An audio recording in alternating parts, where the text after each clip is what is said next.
दिन के बाद, आज से 2 दिन के बाद मैं सीएम की कुर्सी से इस्तीफा देने जा रहा हूं। और मैं तब तक सीएम की कुर्सी पे नहीं बैठूंगा जब तक जनता अपना फैसला ना सुना दे। 48 घंटे बाद क्या होता है, पर देखिए मैं इतना जरूर जानती हूँ कि एक राजनीतिक ढोंग है। दिल्ली के मुख्यमंत्री अरविंद केजरीवाल ने ऐलान किया है कि वो अगले 2 दिन में इस्तीफा दे देंगे। इस पूरे विषय पर हमारे साथ बात करने के लिए भारतीय जनता पार्टी के सांसद पांसु स्वराज हैं। मैम, काफी समय से आप मांग कर रहे थे इस्तीफा दो, इस्तीफा दो, इस्तीफा दो। अरविंद केजरीवाल ने ऐलान कर दिया कि अगले 2 दिन वो इस्तीफा दे रहे हैं, पर अभी भी इस्तीफा नहीं दिया, ऐलान करा है, पर वो तो मास्टर ऑफ यू टर्न है। अभी देखते हैं 48 घंटे बाद क्या होता है। पर देखिए मैं इतना जरूर जानती हूँ कि एक राजनीतिक ढोंग है। इस देश की विभिन्न कचहरियों ने बार बार ये पाया है अपने ऑर्डर्स में कि माननीय मुख्यमंत्री अरविंद केजरीवाल जी शराब घोटाले के किंगपिन हैं और उनकी भ्रष्टाचार में संलिप्तता होने के कारण ही माननीय सर्वोच्च न्यायालय ने उन्हें इस योग्य नहीं माना कि वो सीएम के दफ्तर जाए, ना इस योग्य माना कि वो सीएम की भूमिका निभाते हुए किसी भी फाइल पे हस्ताक्षर करें। मुझे लगता है कि अपनी बेल कंडीशन की विवशता पर नैतिकता का आवरण डालने का आज स्वांग जरूर माननीय अरविंद केजरीवाल जी ने रचा है, ये घोषणा करके। पर आपके माध्यम से पूछना चाहती हूँ, 48 घंटे का समय क्यों? क्या इनके राजनीतिक दल में अंदरूनी एक दंगल चल रही है सत्ता के मुंह को लेकर? और मैं ये भी पूछना चाहती हूँ, 1 दशक से केजरीवाल जी ने यहाँ पर सत्ता भोगी है, आम आदमी पार्टी की सरकार है। सड़क, पानी, बिजली, सीवेज, ड्रेनेज, ये सारी की सारे वो एस्पेक्ट्स हैं जो कि केजरीवाल सरकार के अधिकार क्षेत्र में हैं। पर आप भी जानते हैं कि दिल्ली की हालत कितनी खस्ता है, दिल्ली जर्जरा रही है। इन्होंने 1 दशक तक सत्ता भोगी लेकिन यहाँ पर कोई काम नहीं करा। आज दावा जरूर करा है इन्होंने इस्तीफे का। हाल ही के लोकसभा चुनाव में दिल्ली की जनता ने अपना वर्डिक्ट दे दिया, 7 की 7 सीटों पर कमल खिलाकर इनका जो कैंपेन था जेल का जवाब वोट, उसे तो दिल्ली की जनता ने शिकस्त दे ही दी है। केजरीवाल जी से ये अनुरोध जरूर करूंगी, राजनीतिक स्वांग मत रचिए, दिल्ली की जनता के लिए काम करने पर ध्यान दीजिए। उन्होंने ये भी कहा है कि काफी लोग मांग कर रहे थे, बीजेपी मांग कर रही थी, कई विपक्ष मांग कर रहे थे कि इस्तीफा जेल में दो। मैंने जेल में इसलिए नहीं दिया क्योंकि मैं संविधान बचाना चाहता, वो पार्टी तोड़ने का काम करी थी भारतीय जनता पार्टी, इसलिए मैंने इस्तीफा नहीं दिया। लेकिन इसके साथ उन्होंने ये भी कहा है कि चुनाव जो है वो नवंबर के समय में जल्दी होनी चाहिए, इसकी मांग करी चुनाव आयोग से। देखिए, जहां तक उनके इस्तीफे की बात है तो ये तो संकेत उनको honourable supreme court of India ने भी दिया था कि नैतिकता के आधार पर उनको इस्तीफा दे देना चाहिए था और ये इस्तीफा उन्हें 177 दिन पहले दे देना चाहिए था। लेकिन उनकी जो हट थी सीएम की कुर्सी को जकड़ने की, उसके कारण एक कॉन्स्टिट्यूशनल क्राइसिस, एक संवैधानिक क्राइसिस दिल्ली में केजरीवाल जी की हट के कारण ही उत्पन्न हुआ है।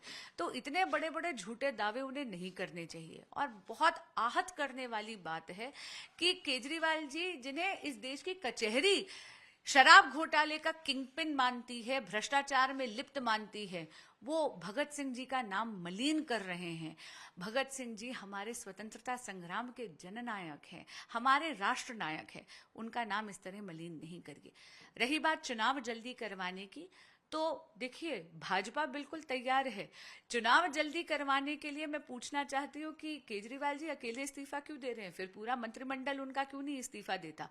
डिसोल्यूशन ऑफ असेंबली के लिए वो बोले। तो देखिए, हमारे साथ बात करने के बाद सुषमा जी उन्होंने कहा है कि इस्तीफा 2 दिन बाद क्यों? क्या उनके विधायक दल में कुछ खलबली है? हालांकि आपको बता दें कि 2 दिन बाद विधायक दल की बैठक होगी और उसमें विधायक दल का नेता चुना जाएगा। हमारे साथ बातचीत करने के लिए मनोज तिवारी जी हैं। मनोज जी, सीधे तौर पर अरविंद केजरीवाल जी ने बोल दिया है कि जनता की अदालत में आ गया हूं, कानून की अदालत ने मुझे न्याय दिया, अब जनता की अदालत मुझे न्याय देगी और मैं अब इस्तीफा देने जा रहा हूं। 2 दिन बाद इस्तीफा देंगे, वो क्या कहेंगे? देखिए, एक कहावत है कि लौट के वो डैश डैश डैश घर को आए। मैं बहुत सम्मानित भाषा में बात करना चाहता हूं, लेकिन ये है संविधान की ताकत। आज अरविंद केजरीवाल को इस्तीफा वो खुद थोड़ी दे रहे हैं। कोर्ट ने कह दिया कि you are no more chief minister of Delhi. आप फाइल साइन नहीं कर सकते, आप ऑफिस नहीं जा सकते। तो जैसा मैंने पिछले बयान में कहा, भाजपा ने कहा, तो उसके बाद आप चीफ मिनिस्टर है ही नहीं। मतलब एक प्रकार से कहिए ना तो कोर्ट ने आपको लथेड़ के हटाया और तब आपने इस्तीफे की बात करी, जो फर्स्ट डे होना चाहिए था। कोई बात नहीं, अगर आज हो भी गया तो 2 दिन बाद क्यों?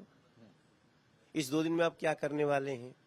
क्योंकि आपको अपने विधायकों पे भरोसा ही नहीं है। अभी इस 2 दिन में आप चुनेंगे किसको बनाए? कोई बात नहीं, वो भी एक देखने की बात है। मगर जब आप जाएंगे गलियों में, जैसे उन्होंने कहा ना कि मैं गली में जाऊंगा, तो गली में जाएंगे तो थैंक गॉड गली के गड्ढों को देखेंगे, टूटी सड़कें देखेंगे, टूटी गलियां देखेंगे। ये सारे जो सवाल हैं पब्लिक के, अब अरविंद केजरीवाल जी के सामने आएंगे और कहते हैं ना कि अब आया है वो पहाड़ के नीचे। तो इन सारी चीजों में अब लोग उनसे पूछेंगे कि दिल्ली की ये दुर्दशा आपने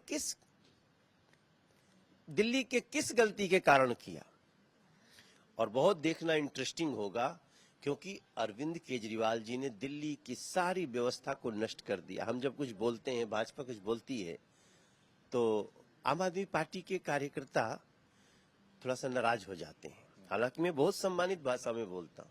आज आम आदमी पार्टी का कार्यकर्ता भी सोचे कि अरविंद केजरीवाल जी ने इस दिल्ली के लोगों को क्या दिया, जिनमें उनके कार्यकर्ता भी शामिल। आपको क्या लगता है अब कौन हो सकता है अगला मुख्यमंत्री दिल्ली का, और यदि वो मुख्यमंत्री बनेगा, क्योंकि आम आदमी पार्टी से ही कोई ना कोई बनेगा, तो उसको क्या नसीहत देना चाहेंगे जिससे कि दिल्ली की जो समस्याएं हैं उनका समाधान हो सके?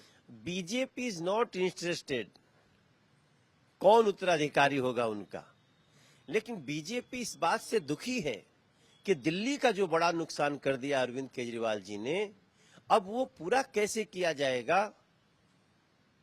चलिए गली में आइए, लोग पूछने के लिए तैयार हैं और हमारा विश्वास है कि जो उन्होंने दर्द दिल्ली को दिया है, दिल्ली भी उनसे वो सवाल पूछेगी और उनसे वैसा ही सलूक। जब वो छूट रहे थे तो आम आदमी पार्टी के तमाम नेता की तरफ से बोला गया कि सत्यमेव जयते, सत्य की पराजित हो सकता है, प्रताड़ित हो सकता है, लेकिन पराजित नहीं हो सकता। इस तरीके की बात उन्होंने कही। आपको क्या लगता है कि भारतीय जनता पार्टी पर उन्होंने ये भी आरोप लगाए थे कि ईडी और सीबीआई का गलत इस्तेमाल किया जा रहा है। कोर्ट ने भी बोला कि तोता नहीं बनना चाहिए सीबीआई को। अरे भाई, अब तो सीबीआई ने जो केस किया उसको कोर्ट ने बिल्कुल सही करार दिया है। जो भी कार्रवाई हुई है उस पे कोर्ट ने सवाल नहीं उठाया है और कोर्ट ने कहा कि अब आप फाइल नहीं साइन कर सकते, ऑफिस नहीं जा सकते। इसका मतलब क्या होता है कि अब अरविंद केजरीवाल आप चीफ मिनिस्टर नहीं हो दिल्ली के। जब जबरदस्ती कहते हैं ना कि लथेड़ के कुर्सी से उतारना, उसके बाद एक चेहरा लेके आए हैं।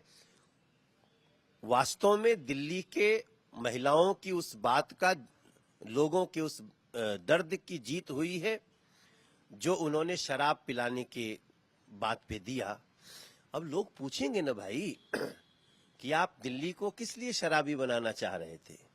ये सारे सवालों का जवाब का नाम ले रहे थे बार बार, कई बार उन्होंने। भगत सिंह का बार बार अपमान करते हैं अरविंद केजरीवाल जी, जो मुझे लगता है कि इस देश के जो शहीद भगत सिंह जी के जो हम सब मानने वाले हैं लोग हैं, उनको जवाब देंगे। बहुत बहुत धन्यवाद हमारे साथ बातचीत करने के लिए। यहाँ पर सीधे तौर पर मनोज तिवारी मौजूद थे, जो कि दिल्ली से सांसद भी हैं, भारतीय जनता पार्टी के स्टार प्रचारक हैं और दिल्ली प्रदेश बीजेपी के अध्यक्ष भी रह चुके हैं। वो सीधे तौर पर कह रहे हैं कि अरविंद केजरीवाल जो है उनको किसी तरीके से बहुत ज्यादा जब लथाड़ा गया, कोर्ट की तरफ से लगातार टिप्पणियां दी गई और तब जाकर उन्होंने नैतिकता के आधार पर अब जाकर उन्होंने इस्तीफा दिया है। निश्चित तौर पर इस्तीफा तो वो दे रहे हैं, लेकिन 2 दिन का समय क्यों ले रहे हैं? यदि उनको इतना समय ले रहे हैं तो निश्चित तौर पर जो आम आदमी पार्टी है उसके अंदर कहीं ना कहीं कुछ ठीक नहीं चल रहा है, आम सहमति नहीं है, विधायक जो हैं वो उनके कंट्रोल में नहीं है, इसलिए शायद इतना समय लगेगा 2 दिन का कि अगला मुख्यमंत्री कौन होगा। अब देखने वाली बात यह है कि भारतीय जनता पार्टी ने जो मुहिम शुरू की थी आम आदमी पार्टी के खिलाफ, वो कहीं ना कहीं परवान चढ़ती हुई नजर आ रही है।